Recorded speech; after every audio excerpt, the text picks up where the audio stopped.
그저 이 시간에 우리가 시간 지켜서 예배 드리는 것이 참된 예배가 아니라 영과 진리로 예배하는 것이 참된 예배라고 했죠. 우리가 배웠습니다.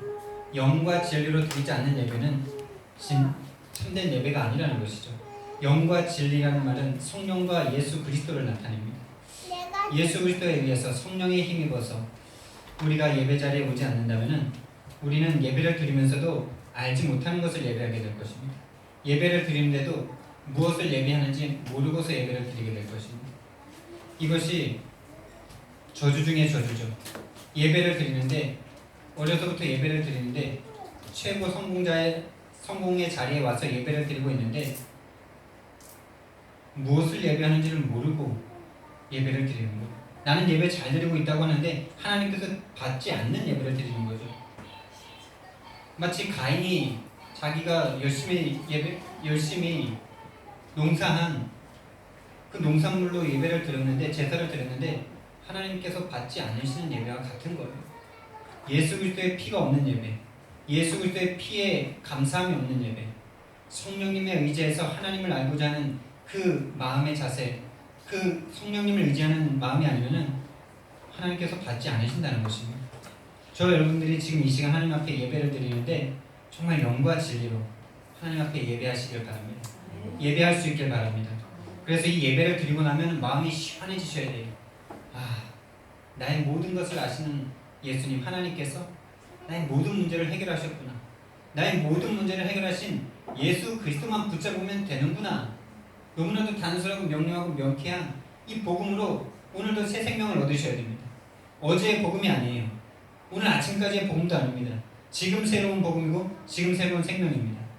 그래서 생명은 항상 새로운 것입니다. 여러분들이 여러분들의 자녀를 볼 때마다 매일 예쁘시잖아요. 어제 예뻤다고 오늘 안 예쁘지 않잖아요. 지겹지 않으시죠? 왜? 거기에 생명이 있으니까. 특별히 또 나의 생명이 거기에 있으니까. 얼마나 놀랍고 신기합니까? 얼마나 이쁘고 감사하고 사랑스럽습니까? 매일매일 예쁘고 봐도 예쁘고 봐도 또 보고 싶고 우리가 누군가를 연인과의 사랑 관계에서도 그렇잖아요. 아까 봤어도 또 보고 싶고 지금 전화하고 있으면서도 또 만나고 싶고 내일 아침에 빨리 일어나서 전화하고 싶고 그런 것입니다. 정말로 참된 예배가 드려진다면 하나님이 너무너무나 좋아져야 돼요. 하나님이 나를 정말로 사랑하시는구나 이것이 느껴지셔야 돼요. 그래서 예수 그리스도를 주셔서 당신의 외아들까지 주셔서 나를 사랑하신 하나님이 계시기 때문에 나는 이제 아무 문제 없구나. 내 문제 다 하나님이 해결하셨구나. 이것이 믿어지셔야 돼요. 그래서 예배 성공이 인생 성공입니다. 여러분들이 이 예배를 성공하신다면 인생에 성공하실 거예요. 아니 성공하실 거가 아니라 이미 성공의 시간에 들어와 계신 거예요. 이게 실제로 이 힘이 점점점 쌓이고 정말 그 힘이 나에게 사실적으로 누려지고 실천되어질 때 그 성공을 실제로 누리시게 되겠죠. 그리고 예수께 순종하는 것이 최대 능력입니다.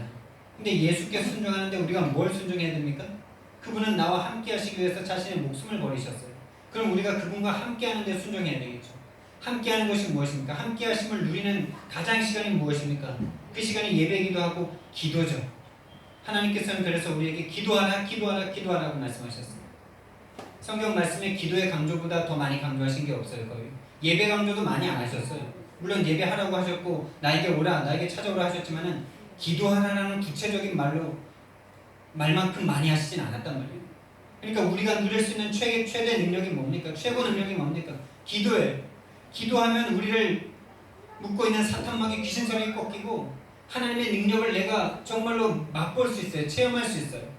여러분들이 기도하지 않으면은 복음이 좋은 건 알겠는데 하나님이 나를 사랑하시는 건 알겠는데 가슴이 냉랭해요. 그러면은 어떻게 됩니까?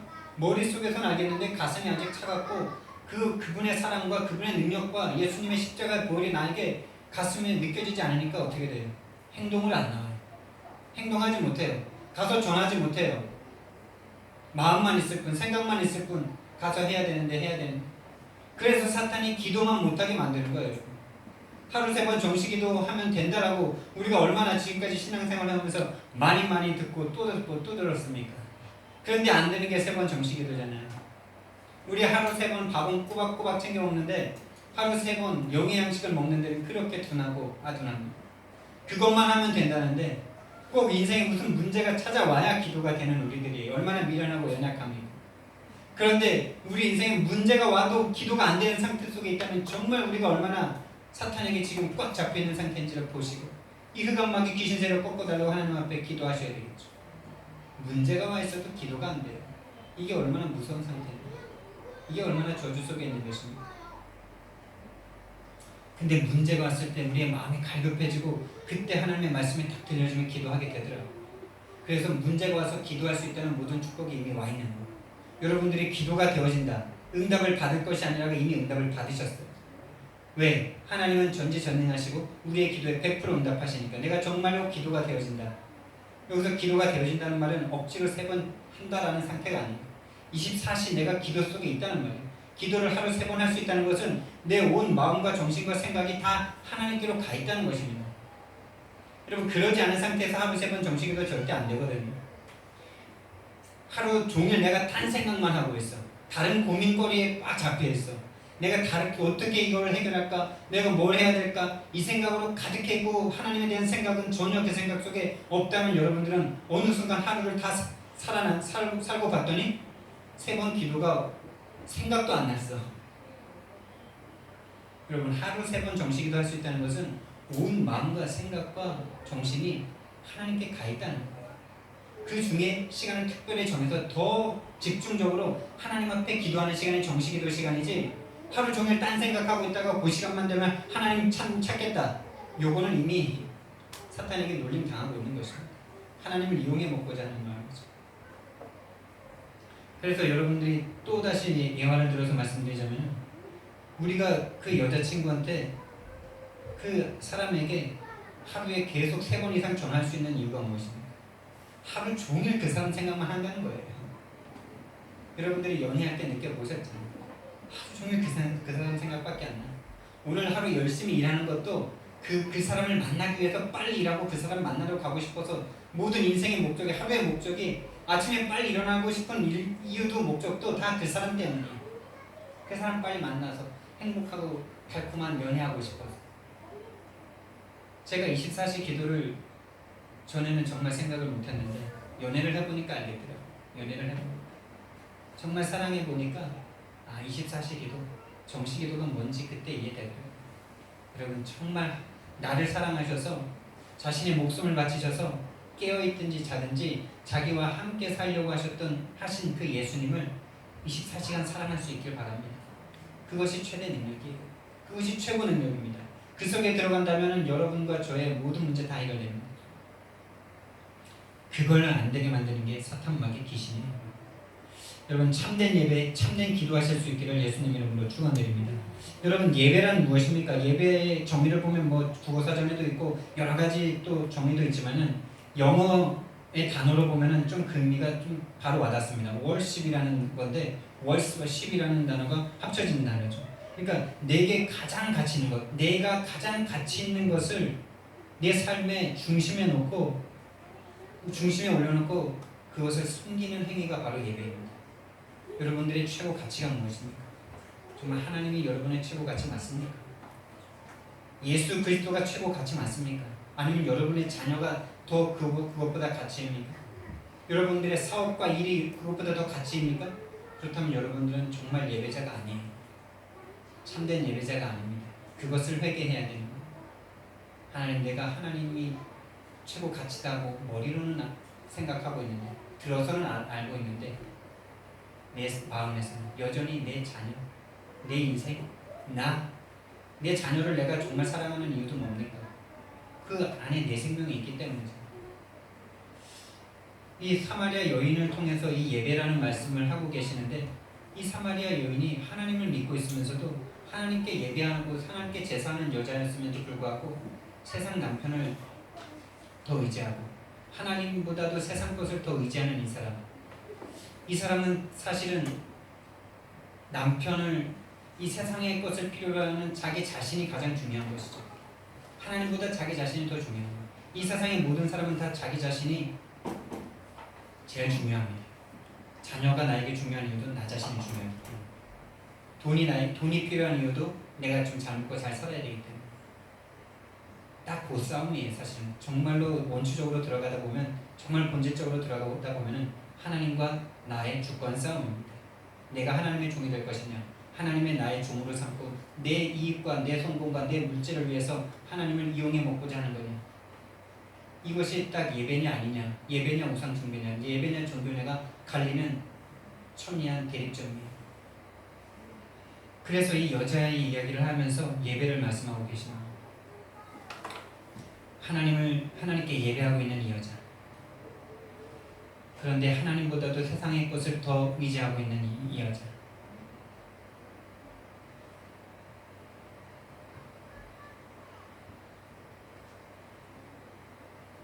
정말 우리는 하나님을 인생의 최고 가치로, 예수 그리스도를 인생의 최고 가치로 발견할 수 있기를 예수님 이름으로 축원드립니다. 그때야 진정한 예배가 드려지는 것입니다. 그렇지 않은 예배는 아직까지 그 시간표로 가야 되는 상황인 것이죠.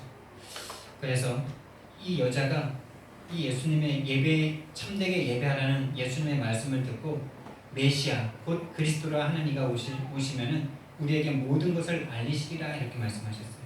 모든 것을 알려주실 것입니다. 여러분, 예수님이 그리스도로 오셔서 우리에게 알려주시는 것이 무엇입니까? 예수님이 이 땅에 오셔서 우리에게 알려주시는 분은 바로 하나님이시죠. 하나님이 우리를 창조하셨다는 것을 알게 하시고, 우리를 너무나 사랑하신다는 것을 알게 하시고, 우리의 머리카락까지도 세신바 되시는 하나님이라는 하나님의 그 사랑을, 아버지와 같은 그 사랑을 우리에게 느끼게 해주시는 분이 바로 하나님이시죠. 그것을 알게 해주시는 분이 바로 예수님이세요. 예수 그리스도세요. 그 예수 그리스도가 바로 하나님의 사랑을 대변하여서 우리를 대신해서 십자가에 못 박혀 죽으심으로 그 사랑을 알게 하셨죠. 그 사랑을 확증하셨죠. 근데 여러분, 이 사실을 계속 모르게 하는 존재, 이 존재가 있다는 것 또한 알게 하시는 분이 바로 예수 그리스도이신 것입니다. 이 사실만 자꾸 모르게 만들어요. 하나님이 나를 얼만큼 사랑하시는지만 모르게 만듭니다. 하나님의 사랑보다 내 사랑을 자꾸 더 크게 만들어요. 그래서 말세 때가 되면 사람들이 하나님을 사랑하기보다 자기 자신을 사랑하고, 돈을 사랑하고, 명예를 사랑하고, 쾌락을 즐기기를 하나님께 영광 돌리는 것보다 더 좋아하고, 사탄이라는 존재를 알게 하시죠. 왜 하나님을 모르게 되었느냐에 대한 이유를 말씀해 주시는 거죠.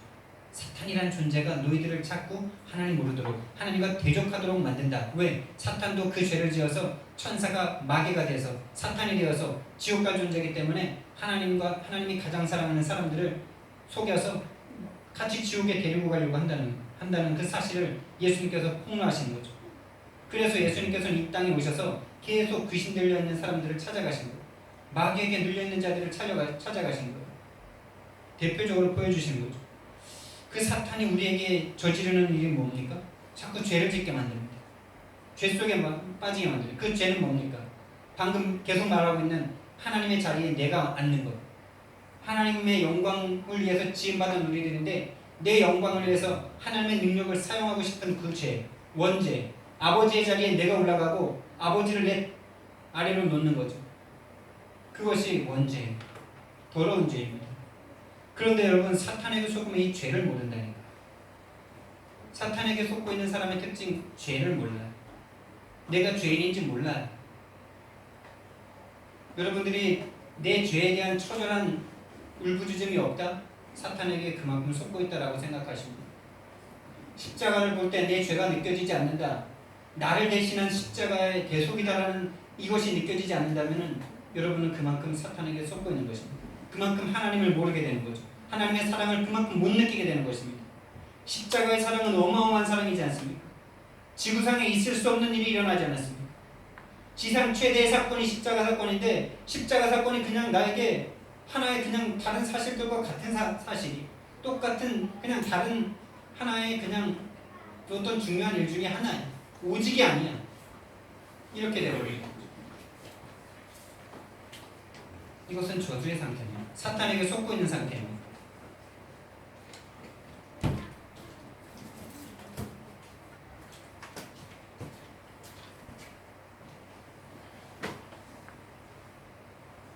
그래서 정말로 예수 그리스도가 우리에게 오시면요, 우리는 진실된 절망을 할 수밖에 없어요. 내가 죄인이라는 사실을 모른다면 구원이라는 것도 필요가 없죠. 예수님의 십자가가 필요가 없죠. 예수님이 나를 대신해서 심심해서 못 박히셨습니까? 심심해서 죽으셨겠어요? 다른 속죄의 길이 있다면, 다른 길이, 우리가 구원받을 수 있는 단 0.1%의 길만 있어도 그 길을 찾아서 열심히 노력하고 수고하고 네가 열심히 찾아와라고 말씀하셨지, 창조주이신 하나님이신 예수님께서 피조물이 되어서 피조물의 몸을 입고 피조물들에게 뺨 맞고 침 뱉은다고 모욕당하다가 십자가에서 죽으실 이유가 없겠죠. 단 1%라도 자신의 노력과 자신의 의와 자신의 종교와 자신의 지식과 자신의 어떤 가진 것으로 구원받을 수 있는 길이 있다면 너희들 열심히 노력해서 나에게 와라, 이렇게 말씀하셨겠지. 자신이 십자가에서 죽지 않으셨겠죠. 여러분, 우리는 진실된 절망 속으로 들어가야 돼요. 사실은 진실된 절망 속에 참된 소망이 생겨지는 것입니다. 그리고 사실적인 고백이 되어질 수밖에 없죠. 하나님, 나는 그리스도가 필요합니다. 그리스도가 아니면 안 됩니다. 하나님이 아니면 안 됩니다. 그리고 예수 그리스도가 오시면은 참된 회개가 일어날 수밖에 없죠. 우리는 회개를 사실은 날마다 해야 되거든요. 그런데 감정적인 그 눈물 콧물 흘리면서 하는 그런 감정에 치우친 회개 말고, 내 마음 후련해지는 그런 거 말고요, 정말 내 의지가 담긴, 그래서 회개라는 단어의 뜻을 보면 유턴한다라는 뜻을 가지고 있거든요. 되돌아서는 거예요. 하나님께로 되돌아서는 겁니다. 우리가 되돌아설 때 뒤로는 갈 수가 없잖아요. 우리는 동으로 가고자 하면 서쪽으로는 절대 못 가는 존재들이에요. 우리가 회개를 한다는 말은 다시는 그 과거의 곳으로 돌아가지 않는다는 의지가 담겨 있는 거예요. 참된 회개가 일어나시길 바랍니다. 매일매일 회개하셔야 돼요. 왜? 우리는 매일매일 사탄에게 속고 나로 돌아가고 물질로 돌아가고 성공으로 돌아가니까 매일매일 회개하셔야 돼요. 매일매일 회개한다는 말은 예수님을 내 주인으로 매일매일 모신다는 말과도 같은 것이죠. 예수님이 나에게 정말로 주인 되달라는 진실된 고백이 참된 회개일 수 있는 것입니다. 그래서 하나님께서 이스라엘 백성들을 부르셨을 때, 너희들 애굽에 지금 종되어 있으니까, 노예되어 있으니까 그 처참한 생활을 끝내기 위해서 열심히 배워라, 열심히 공부해라, 열심히 군사력을 키워라, 열심히 돈을 벌고 열심히 너희들이 살아서 애굽을 쳐 부셔라, 이렇게 말씀하지 않으시고 너희들 희생제사를 회복해라, 희생제사를 드리러 가라, 이렇게 말씀하셨어요. 여러분, 정말 이게 영적인 눈이 보이지 않으면, 영적인 눈이 떠지지 않으면 이 단어가 이해가 안 되죠. 아니, 지금 내가 죽겠는데 뭔 희생제사를 드리라는 거예요. 지금 내 자녀가 죽어가고 있는데 뭔 예배를 회복하라는 거예요.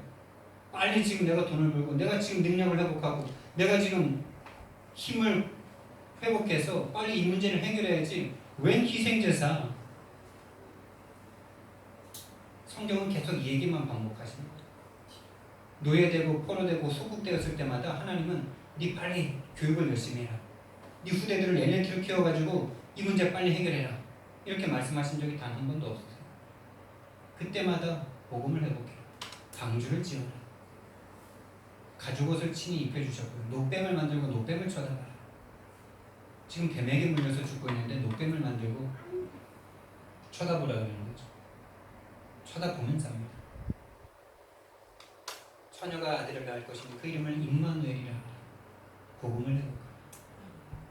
주는 그리스도시요 살아계신 하나님의 아들이십니다. 지금 로마에 100년째 지금 노예돼가지고 속국돼가지고 지금 착취당하고 내 사랑하는 아들 딸들이 처참하게 로마 군인에 의해서 아무 별 잘못도 없이 막 칼에 난자되고 살해되는 그런 광경을 보는 이스라엘 백성들의 그 가슴이 진짜 로마를 향한 얼마나 이가 갈리고 그냥 피눈물이 나는 그런 유대인들인데, 그들의 이 로마를 꺾고 해방시키고자 하는 그 마음에는 예수님께서 아랑곳도 없습니다.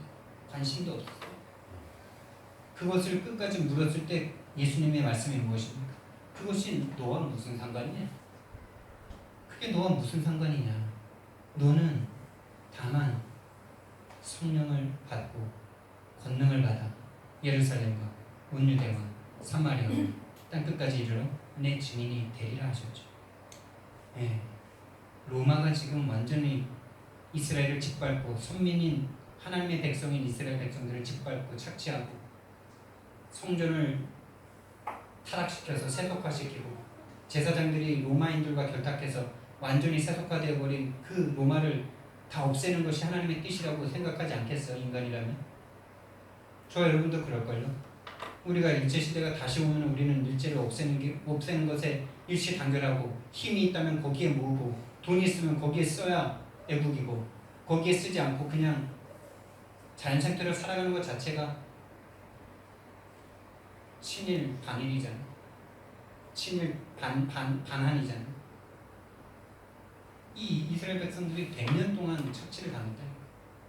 이유 없이 내 아내가 로마인들에게 강간당하고 빼앗겨가고 내 자녀들이 이유 없이 막 조금 로마인들을 놓겠다고 막 칼로 난자당하고 이런 일이 마을에 한 건만 있어도 그게 내 문제가 되는 것이죠. 나도 언젠간 당할 수 있는 일인 것이죠. 그러니까 이가 갈리고 피눈물이 나지 않겠어요? 근데 예수님은 거기에 관심이 없으세요. 죄송하지만 예수님은 하나님의 나라를 위해서 이 땅에 오신 분이지 저와 여러분들의 나라를 위해서 저와 여러분들의 성공과 저와 여러분들의 어떤 육신적인 것을 위해서 이 땅에 오신 분이 아니세요. 영원한 생명을 주시려고 오신 분이시죠. 영원한 하나님의 나라의 사람이 되라고 오신 분이시죠. 그 하나님의 나라가 회복되는 가운데 이스라엘 나라가 회복되는 것이 필요하다면 하나님께서 회복시키시겠죠. 그 하나님의 나라가 회복되는 가운데 여러분들의 일신상의 문제가 회복되는 역사가 일어날 수 있겠죠. 그러나 그것이 목적이 된다면 그것 자체가 종교예요. 무상 종교. 다른 종교와 다를 것이 없는 똑같은 저주와 재앙 가운데 언젠가 밀어닥칠 그런 저주와 재앙 가운데 놓인 사람들이 되는 것입니다. 희생제사를 드리러 가라. 이것은 원래 것을 회복하라는 하나님의 말씀과 같은 것입니다. 우리 인간이 원래 하나님을 예배하는 자로 창조되지 않았습니까? 하나님을 사랑하고 하나님을 기뻐하고 하나님과 함께하는 존재로 지음받았는데 마귀에게 속아서 죄를 짓고 하나님을 대적하는 존재가 되어서 하나님과 원수가 되어서 그 마음에 생각하는 것이 처음부터 악한 뿐인 인간인들이 되어버렸죠. 본질상 진노의 자녀가 되어버렸죠. 그 상태를 회복하라는 것입니다. 그 상태에서 돌아서라는 거예요. 희생제사를 회복해라. 여러분 정말로 예배가 회복되기를 바랍니다. 오늘 사마리아 여인이 드디어 이 예수 그리스도를 발견하게 됩니다. 예수가 그리스도임을 정말로 확신하게 됩니다. 근데 어떻게 이 여자는 예수님이 단순히 자신의 죄를 자신이 말하지도 않은 자신의 그 과거를 다 꿰뚫어 보는 그것을 한번 관통당했을 뿐이고, 그리고 우리는 여기서 예배하는데 당신들은 예루살렘에서 예배해야 된다 하더이다 라고 말을 했는데 너는 영과 진리로 예배해라 이러니까 그 말을 들었을 때도 잘 몰랐죠. 예수님이 누구신지. 근데 보통 사람의 말은 아니다. 이 사람이 지금 내가 하는 질문에 대해서는 뚜렷하게 대답을 안 해주시고 자꾸 속문답 같은 나에게 물 좀 달라 해가지고 나한테 왜 물을 달라 하십니까? 라고 말을 하니까 네가 만약에 내가 누군지 알았다면 너가 나한테 생수를 구했을 것이다. 이런 좀 말도 안 되는 지금 대화가 오가고 있잖아요. 근데 여자가 들으면서 이해가 자꾸 되는 거예요. 말이 안 맞는데 이해가 되는 거예요. 그러면서 예배하는 자가 영과 진리로 예배하라 라고 말했고 메시아가 오면 그리스도가 오면 모든 것을 알려주실 것입니다 라고 대답했는데 내가 그다 라고 말을 하니까 이 여자가 그 말을 알아들었어요. 여러분 이 이야기를 우리가 들었으면 이해가 되겠어요? 내가 이해하였다면 이 말씀을 듣고 예수님이 정말 그리스도구나 라고 정말 물동이를 버려두고 뛰어갈 수 있겠어요? 근데 이 이스라엘 백성들의 입장에서 보면 이 내가 그라라는 단어가 사실은 헬라어로 에고 에임이라는 단어거든요. 이 단어는 내가 이다라는 뜻이에요. 내가 뭐뭐이다 이 말이에요. 말이 안 되는 단어예요. 사실은 에고 에임, 내가 이다. 내가 그이다, 내가 나다 이라는 말이에요. 이 말은 하나님이 하나님에게만 쓸 수 있는 단어입니다. 내가 여호와다, I am who I am 이라는 단어가 똑같이 예수님께서 지금 자신을 향해서 쓰고 계신 거예요. 이 단어를 알고 있던 이 여자가 이 말을 듣고 내가 하나님이다, 내가 바로 여호와 하나님이다 라는 그 말과 똑같은 단어거든요. 이 말을 듣고 이 여자가 이분을 알아본 거예요. 그럼 근데 이분을 알아봤다는 사실 이게 놀라운 거 아닙니까? 에고 에이미, 내가 하나님이다, 내가 여호와다, 내가 나다라는 이 단어를 이 여자가 알아들었던 이유가 무엇일까요? 이 여자가 똑똑해질까요? 아니요. 이 여자가 구원받기로 작정된 자이기 때문입니다. 여러분, 만약에 이 이야기를 구원받지 못할 사람이 들었으면 이 사람이 미쳤나, 지금 자기가 하나님이라고 그러고 지금 돌았나 뭐 이러지 않겠어요? 죄송하지만. 근데 이 사람이, 이 여자가 구원받기로 작정된 자예요. 하나님, 예수님께서 나에게 주신 하나님의 사람을 한 사람도 놓치지 않는다라고 말씀하셨던 예수님께서는 그 사마리아 땅을 피곤하신 가운데서도 난 12시에 그 땅을 들어가셔서 이 여인을 만난 예수님은 이 여인이 구원받은 자임을 알았던 것이죠. 구원받을 자임을 알았던 거예요. 그래서 내가 그다라는 이 단어를 이 여자가 알아듣게 된 것입니다. 바로 성령께서 역사하신 것이죠. 성령께서 그 마음을 여신 것이죠. 그 눈을 여신 것이죠. 저와 여러분에게 성령의 역사가 없다면 우리는 예수님을 하나님으로 절대로 알 수 없습니다. 여러분, 나와 같이 먹고 마시고 싸고 아파하시고 괴로워하시는 분이신데 정말 하나님이라고 믿어지십니까? 어떻게 그게 믿어집니까? 그게 과학적으로, 논리적으로, 학문적으로 이해가 됩니까? 아니, 절대 이해 안 되죠. 그래서 지금도 예수님에 대한 싸움을 지금도 하고 있는 것 아닙니까? 예수님이 하나님이다 아니다, 이 싸움이 모든 싸움 아닙니까? 사실 우리가 에르마곤에서 지금 말씀 운동을 하려고 모였는데 여자 2명이 와가지고 여호와의 증인이라고 대놓고 말하면서 막 제대로 좀 얘기 좀 해보자 그러니까 들어오진 않고 겁이 나는지 그냥 서서 막 얘기를 하더라고. 또 약간 물어보니까 그냥 결국에는 예수님을 하나님으로 안 보고 예수님을 하나님보다 아래 존재, 그냥 선지자 중에 하나로 생각한다라고 말을 하더라고요. 그 말을 듣는데 제가 얼마나 화가 나고 진짜 막 속에서 분노가 올라오는지, 제가 원래 차분하게 그런 일을 처리하는 사람인데 그날은 얼마나 화가 나고 또 내 마음속에 뭐가 왔냐면 이 사람은 절대로 예수님이 하나님이시라는 성경 말씀을 갖다 대도 이 사람은 절대 안 믿는다 라는 게 나에게 딱 오더라고요. 그러니까 할 건 뭐밖에 없습니까? 혼내서 보내는 것밖에 없는 거죠. 근데 우리 권사님만큼 내가 화를 못 낸 게 후회가 되더라고요. 진짜 쌍욕을 해서 내가 전한 복음 외에 다른 복음을 전하면 네가 저주를 받을 것이다 이 말을 하나 하고 보냈어야 되는데 못하고 보는 게 끝내 아쉽더라고요. 그러면 그 사람들과 설득해서 그 사람들이 설득 당한다고 생각하시면 착각입니다. 선포하는 거죠. 선포하고 예수님이 하나님이다라는 말이 선포됐는데 그 사람들이 믿지 않는다면 그 사람들이 이미 정죄를 당한 것이고 마귀에게 속해 있는 자일 뿐인 거예요. 징계 아닙니다. 징계 이기는 것이죠. 네, 예수님에 대한 싸움. 예수님을 하나님이라고 믿느냐, 똑같은 인간이라고 그냥 성자 중에 한 명이라고 믿느냐, 이 싸움이 지금 과거부터 지금까지 앞으로도 계속될 것입니다. 근데 저와 여러분들은 나와 똑같이 사람의 몸에서, 여자의 몸에서 나시고 똑같이 어렸을 때부터 커오시고 아프시기도 하고 배가 고프셔서 드시고 뒤가 마려워서 누시고 이랬던 분이 예수님이 하나님으로 믿어지는 축복을 우리가 받은 거예요. 이거보다 더 큰 축복이 없어요, 여러분. 이것보다 더 큰 기적도 없고요. 우리가 더 이상 뭔 기적을 바랍니까? 우리 죽으면 천국인데 뭘 그렇게 병고침을 받게 원합니까? 뭔 성공을 더 하길 원합니까? 그냥 죽어버리면 천국 아닙니까, 사실은? 그보다 더 큰 축복이 어디 있어요? 천국이 정말 여러분들에게 느껴지시고 믿어지신다면 빨리 죽는 게 최고 축복 아닙니까? 죄송하지만 정말로 결론 난다면 죽음도 두렵지 않은 존재들이 되는 것이죠.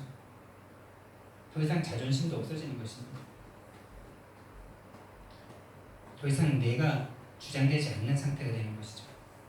예수님이 나를 위해서 죽으시고 나를 하나님의 자녀로 삼아주셨다. 그것 외에 더 이상 우리에게 필요한 것이 없습니다.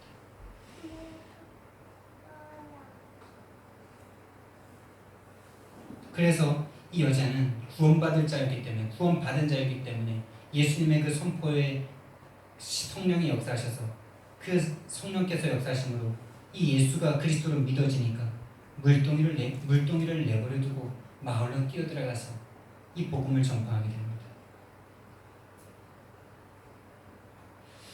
여러분, 이것이 예수님을 정말 만난 사람들의 행동입니다. 정말 저와 여러분들이 예수님을 사실적으로, 실제적으로, 정말로 구체적으로 체험하고 만나게 된다면 우리가 가지고 있던 것들이 실제로 우리가 그렇게 못한다 할지라도 일단 생각과 마음에서 내가 가지고 있는 것들은 아무것도 아니구나, 이게 발견되어지시는 거예요. 실제로 그 삶이 되어지는 가운데는 싸움이 있겠죠. 사탄과의 싸움이, 전쟁이 시작이 되겠죠. 근데 일단 깨달아지는 거예요. 알아지는 거예요. 예수 그리스도의 가치에 비하면 내 것은 아무것도 아니구나. 이 예수 그리스도면 다구나. 내가 그동안 가지고 있던 거 다 배설물이구나. 이것이 체험되어지고 느려지는 것이죠. 여러분들의 물동이, 정말로 이 여인이 세상의 물을 퍼가던 이 물동이 세상의 것을 위해서, 이 물이라는 것은 이 중동지역에 너무나도 중요한 것이고 물을 가진 자는 최고의 부를 가진 자인데, 이 여자가 이 물동이를 내버려두고, 자신의 목을 숙여준 이 물동이를 내버려두고 영생수이신 예수님을 만나서 이것을 내버리는 것이죠. 그것을 내버려두고 가는 것입니다. 복음을 전하러. 이것이 천국을 발견한 자들의 공통점입니다. 그래서 마태복음 13장 44절에서 50절 말씀을 우리가 같이 한번 읽어보겠습니다. 마태복음 13장 44절에서 50절. 마태복음 13장 44절에서 50절 같이 읽습니다.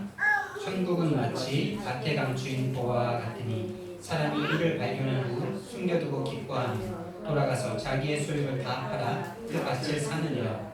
또 천국은 마치 좋은 진주를 구하는 장사와 같으니 극히 값진 진주 하나를 발견하면 가서 자기의 소유를 다 팔아 그 진주를 사느니라. 또 천국은 마치 바다에 치고 각종 물고기를 모으는 그물과 같으니 그물에 가득함에 물가로 끌어내고 앉아서 좋은 것은 그릇에 담고 못된 것은 내버리느니라. 세상 끝에도 이러하리라. 천사들이 와서 의인 중에서 악인을 갈라내어 풀무불에 던져 놓으리니 거기서 울며 이를 갈리라. 아멘.